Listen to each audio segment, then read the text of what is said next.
नमो अरिहन्ताणं नमो सिद्धाणं नमो आयरीयाणं नमो उवज्जायाणं नमो लोये सव्यसाहुणं। मंगलं भगवान् वीरो मंगलं गौतमो गणी मंगलं कुन्दकुन्दाद्यो जैन धर्मोस्तु मंगलम्। सर्वमंगलमांगल्यं सर्वकल्याणकारकं प्रधानं सर्वधर्माणां जैनं जयतु शासनं जैनं जयतु शासनम। साथियों, बंधुओं, जैन दर्शन, जैन प्रिंसिपल्स, सुखी होने का विज्ञान, आज की इस कक्षा में हम विचार करेंगे कल से आगे का विषय। कल हमने चर्चा करी थी जैन दर्शन माने क्या। एक सत्य दर्शन, एक यूनिवर्सल ट्रुथ, एक सत्य विचार जो वस्तु के अंदर है, विश्व के अंदर है। दूसरे शब्दों में कहें तो विश्व की अकृत्रिम अनादि निधन व्यवस्था या सिद्धांत का नाम जैन दर्शन है, जो कि तीर्थंकरों ने कहा है, महापुरुषों ने कहा है और ज्ञानियों ने अपने जीवन में उतारा है। उसी से आगे आज हम चर्चा कर रहे हैं जैन दर्शन का जीवन में प्रयोग कैसे हो। जैन दर्शन का जीवन में प्रयोग कैसे हो, क्योंकि प्रयोग के बिना दुनिया की सभी थ्योरी निष्फल है। कोई थ्योरी कोई काम की नहीं है। हम करोड़ों रुपए की गाड़ी साथ लेकर वन जंगल में जाते हैं और यदि हमको टायर बदलना नहीं आता तो कभी भी धोखा खा सकते हैं। रात जंगल में बितानी पड़ सकती है। वहां जंगल में हिंसक पशु इसको आहार बना लेंगे। लोक में, जगत में सर्वत्र प्रयोग की कीमत है। हां, थ्योरी की भी कीमत है, लेकिन थ्योरी समझ ली ना, उसके बाद उसके प्रयोग की कीमत है। जैन दर्शन ये कहता है कि सुख अंदर है, बाहर नहीं। बाहर के अन्य जीव सुखी हैं, वो अपने सुख से हैं। वो सुखी हो सकते हैं अपने सुख से। मैं सुखी हो सकता हूं अपने सुख से। वो मुझे सुख नहीं दे सकते, मैं उनको सुख नहीं दे सकता। कल हमने जैन दर्शन के सिद्धांतों के विषय में संक्षिप्त में जाना था। उसी से आगे जैन दर्शन अपरिग्रहवाद का सिद्धांत बताता है। परिग्रह दुख का कारण है। परिग्रह में प्रेम, परिग्रह में ममता दुख का कारण है। परिग्रह माने मूर्छा, वह दुख का कारण है। यदि आप रास्ते में सफर करते हैं, व्यापार करते हैं या किसी पहाड़ पर चढ़ते हैं और आपके पास बहुत ज्यादा वजन है, तो आप सुखपूर्वक चढ़ नहीं सकते, रास्ते में ही ढेर हो जाएंगे। उसी प्रकार बाहर की वस्तुओं का वजन लाद कर आत्मा सुखी नहीं हो सकता। वो सुखमय तत्व मैं हूं ना स्वयं। सुखमय तत्व वो मैं स्वयं हूं। मैं एक चेतन द्रव्य हूं। चैतन्य मेरे अंदर गुण है और चेतना मेरी पर्याय है। फिर अन्य चीजों की मुझे सुखी होने के लिए क्या आवश्यकता है।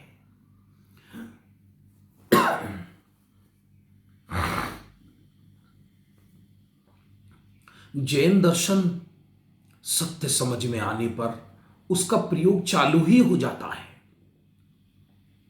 कौन ऐसा व्यक्ति होगा कि सामने व्यंजन रखे होंगे फिर भी भूखा मरता रहे? ये तो तभी संभव है कि जब उसे ये पता ना हो कि सामने व्यंजन है। एक लकड़ी में भार बांध दीजिए, भार, तो लकड़ी पानी के तल में बैठ जाएगी, और उसका आधा वजन खोल दीजिए तो पानी के बीच में आ जाएगी, और उसका पूरा वजन खोल दीजिए तो लकड़ी पानी के ऊपर तैरने लगेगी। ये विज्ञान का सिद्धांत है। उसी प्रकार परिग्रह से आत्मा का पतन होता है। परिग्रह माने जगत का धन दौलत, स्त्री पुत्र मकान दुकान कुटुंब, ये सब बाह्य परिग्रह कहलाता है। और हमारे अंदर जो राग द्वेष पुण्य पाप क्रोध मान माया लोभ इच्छाएं की आग जल रही है, ये सब अंतरंग परिग्रह है, अंदर रहने वाला परिग्रह है। परिग्रह माने जो मेरा नहीं है, जिसको मैं माने हुए हूं, मैं अपने कलेजे से लगाया हुआ हूं जिसको, और उस परिग्रह को घेर कर मैं उसे अपना मानूं तो संसार में पतन होगा, अर्थात आत्मा नीचे डूबेगा नरकों में। और यदि हमने जितना परिग्रह छोड़ दिया तो आत्मा मध्य लोक में आ जाएगा, माने मनुष्य हो जाएगा। और यदि पूर्ण परिग्रह से मुक्त हो गया, विकारों से मुक्त हो गया, बाह्य परिग्रह से भी मुक्त हो गया, बाह्य वस्तुओं को जो हमने कलेजे से बांधा था उनसे भी रहित हो गया, और अंतरंग विकारों से भी मुक्त हो गया, तो लकड़ी की तरह, जैसे लकड़ी पानी के ऊपर तैरती है, उसी प्रकार वो शुद्धात्मा लोक के ऊपर तैरता है, जिसको हम सिद्ध अवस्था कहते हैं। जैन दर्शन में सिद्ध शिला कहते हैं, मोक्ष दशा कहते हैं, आनंदमयी दशा कहते हैं। जैन दर्शन का प्रयोग साथियों कठिन नहीं है। कठिन इसलिए नहीं है क्योंकि जैन दर्शन वह कहता है जो हम कर सकते हैं। सत्य तो यह है हम वही कर रहे हैं जो हम कर सकते हैं। जैन दर्शन यह कहता है मैं ज्ञान और आनंद से बनी एक चैतन्य वस्तु हूं। जैसे जगत की बहुत सारी वस्तु पड़ी रहती हैं, जैसी सड़क पर एक पत्थर का टुकड़ा जड़त्व के गुण को लिए हुए पड़ा हुआ है क्योंकि वो जड़ है। एक अग्नि उष्णता को लिए हुए जल रही है, एक सूर्य प्रकाश को लिए हुए प्रकाशित हो रहा है, एक पानी शीतलता को लिए हुए बह रहा है। उसी प्रकार मैं एक जीव द्रव्य, मैं एक जीव पदार्थ ज्ञान को लिए हुए प्रतिपल बह रहा हूं। भले ही जगत में हूं, भले ही बाहर में देह है, शरीर है, लेकिन देह का एक भी परमाणु आत्मा रूप नहीं हुआ, और आत्मा का एक भी प्रदेश देह रूप नहीं हुआ। कोई चीज साथ रहने से चेतन नहीं हो जाती। यदि देह आत्मा के साथ रह रहा है तो वो आत्मा देह नहीं हो जाता और देह आत्मा नहीं हो जाती।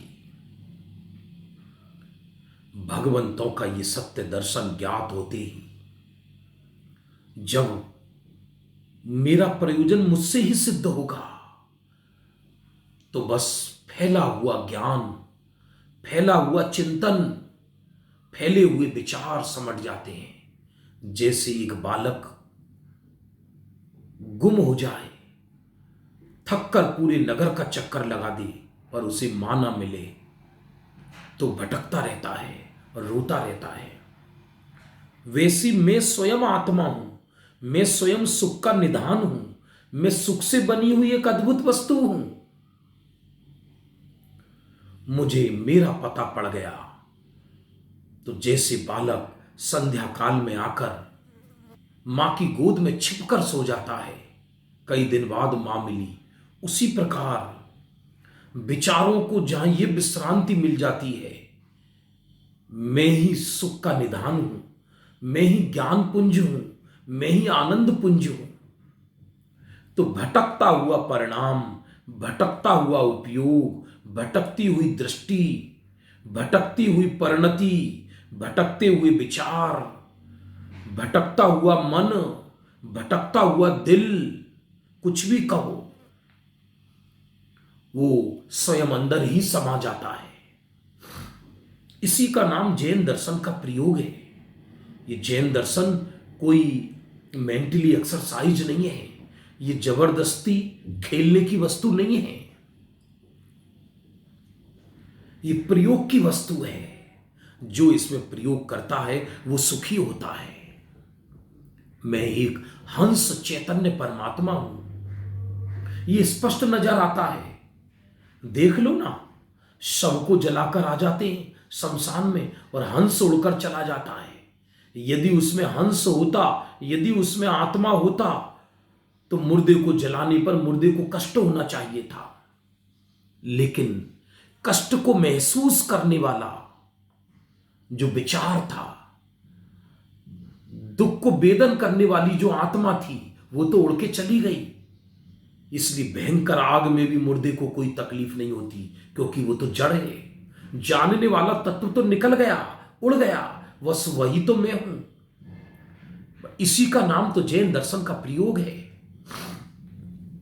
ये जो बोल रहा है वो मैं नहीं हूं, ये जो हाथ हिल रहे हैं वो आप नहीं हो, ये जो आप बैठे हुए हो वो आप नहीं हो, ये जो मैं झांक रहा हूं, ये जो मैं फीलिंग कर रहा हूं, बस यही मैं हूं। ये जो आप सुन रहे हो, सुनकर ज्ञान कर रहे हो, आपके अंदर जो विचार चल रहा है, ये विचार तत्व क्या है? यही तो मैं हूं।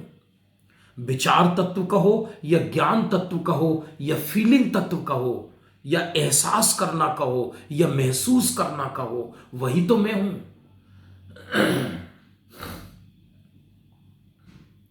इसी का नाम जैन दर्शन का प्रयोग है। जैन दर्शन माने जिनेंद्र ने जो सुखी होने का मार्ग बताया, वो जबरदस्ती नहीं बताया, उन्होंने कोई अपना मार्ग नहीं चलाया। क्योंकि आज तक जितने भी जीव सुखी हुए हैं, इस शाश्वत सत्य को स्वीकार करके ही सुखी हुए हैं। ये जिनेंद्रों ने कहा है, ऐसा जिनेंद्रों ने कहा है। इसी का नाम जैन दर्शन का प्रयोग है। अत्यंत सरल है, सुनने में व्यापक लगता है, बहुत सारे विषय लगते हैं, विषय ज्यादा नहीं है, विषय तो मुख्य रूप से एक ही है। मैं चैतन्य हूं, ये जड़ का चोला ऊपर से पहना हुआ हूं, जड़ का चोला। मैं एक जीव द्रव्य हूं, ज्ञान मेरे अंदर गुण है, जानना मेरी पर्याय है। यह एक पुद्गल द्रव्य है, जड़ द्रव्य है। स्पर्श रस गंध वर्ण इसकी गुण है और जड़ रूप रहना इसकी पर्याय है। नाना तरह के स्वांग करना इस जड़ की पर्याय है। मैं इससे भिन्न हूं। बस ये जो मैं जान रहा हूं, ये जो मैं देख रहा हूं, ये मैं हूं। ये जो आप जान रहे हो, ये जो आप देख रहे हो, ये आप हो, माने आत्मा हो।